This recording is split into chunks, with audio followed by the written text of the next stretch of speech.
Aina za watu watatu. Aina za watu watatu wenye maono.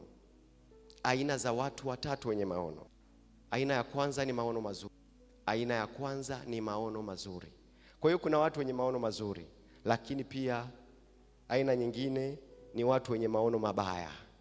Nimetangulia kusema tumetofautiana, kila mmoja ana maono yake.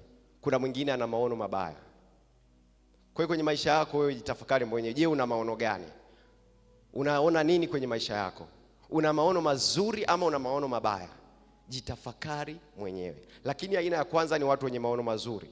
Aina ya pili ni watu wenye maono mabaya. Na aina ya tatu ni watu wenye maono, watu wasiokuwa na maono.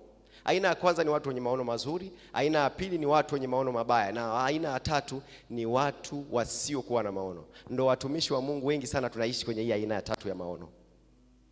Hatuna maono. Hatuoni chochote kwenye maisha yetu. Hatuoni baada ya miaka miwili tutakuwa wapi.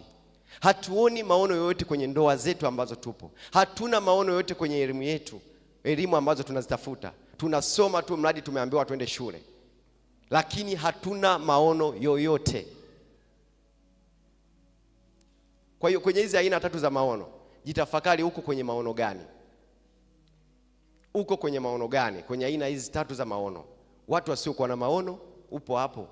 Watu wenye maono mazuri ama watu wenye maono mabaya?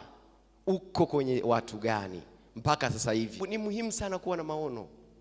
Ni muhimu sana kujitazamia. Baada ya muda fulani natakiwa kusimama wapi?